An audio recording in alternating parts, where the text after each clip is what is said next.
He is trying to outplay Indy on the same level that Indy tries to outplay him. Although I will say my favorite quote is from The Last Crusade. Remember that last scene, or one of the last scenes, where they kind of escape this whole scenery with a cup, and then the cup falls down this hole, and Indy tries to grab it, and then his father just holding on to him and say, "Sonic, let go, just let go." And that is so, I don't know, I think it all comes down to letting go in life. For sure, especially being starstruck, because you meet Troy Baker for the first time on set, but he gave me a really nice, he gave me the feeling that I really belong there. Let me tell you what you are missing, Dr. Jones. While you were playing your pointless game, I was playing you. You're wondering if maybe you should have built yourself a life of meaning instead of ending up here, dead and forgotten in the sense of Africa. Well, Marios, lovely to meet you. Hey, lovely to meet you too. I wonder if we could start back at the beginning. How did you first come to get involved with this project? Well, I received an audition from my management and my agency in LA that Tom Keegan, the director of our game, who I had met very briefly for a coffee in LA just years before, that he wanted to see me in a role. I didn't know what it was, and the audition process, it took like almost a year or something, like going through all the different stages. Names were changed. The title of the game obviously was changed as well. So I didn't know what I was auditioning for. And then when I got the final confirmation from my management that I booked the role, I met Tom Keegan in New York because he was nominated for some awards, and I was nominated for some awards as well. We met for dinner, and then he told me what it is, and I just I don't know.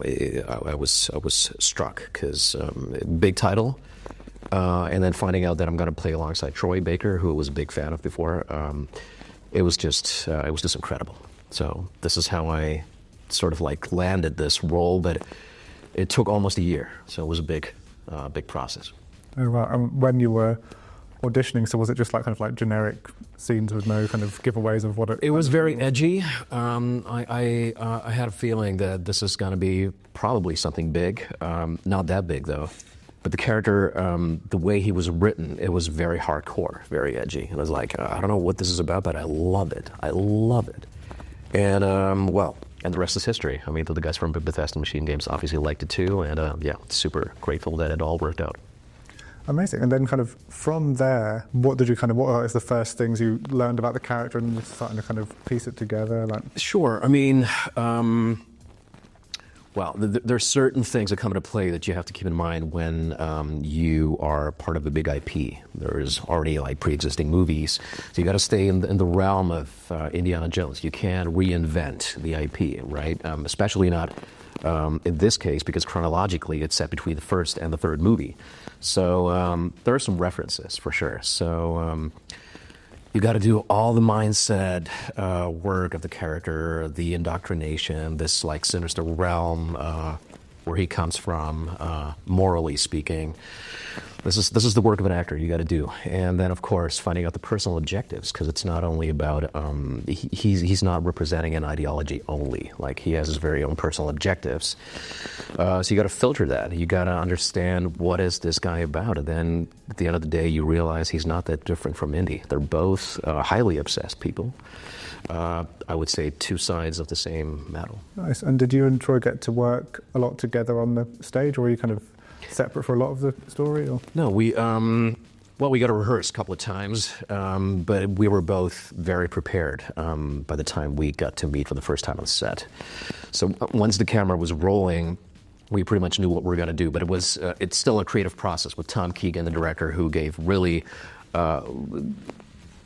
precise notes as to what the relationship between the two characters is. And now, of course, as just any kind of work you do as an actor, be it on stage, motion capture, or in front of the camera, you got to find the chemistry between you and your scene partner, right? So and bonding with Troy on and off set was pivotal for this whole work. Yeah, and I'm glad it really, it really felt like we've been working for this much longer than we actually did. That must be interesting or challenging process. It's like two people that have never met. Let's hope that they've... For sure. Especially being starstruck because you meet Troy Baker for the first time on set. But he gave me a really nice, he gave me the feeling that I really belonged there. Just as Tony did and Alessandra, all very accomplished actors.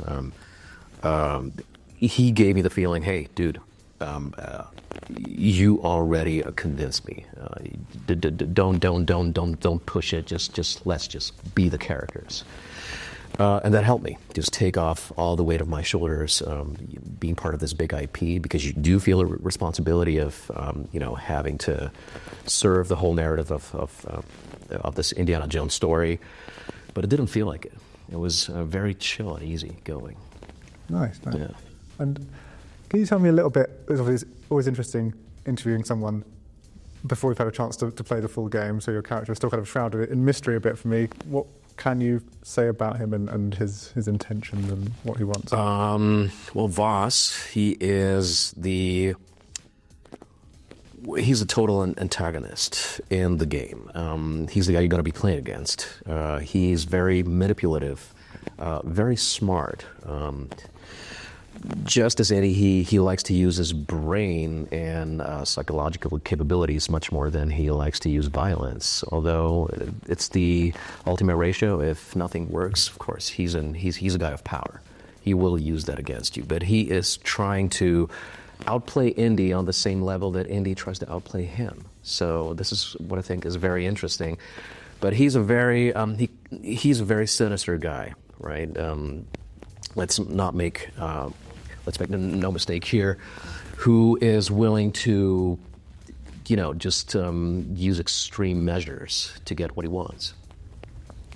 Cool. And when you're playing an antagonist, or this one in particular, to what extent is it your job to try and find the kind of shred of humanity or goodness in them, or is they... It is, I would say, it is the most important thing, because at the end of the day, it's really about finding the why of the character. Why is he behaving in the way he's behaving? Why does he have this whole bravado about him? Why is he...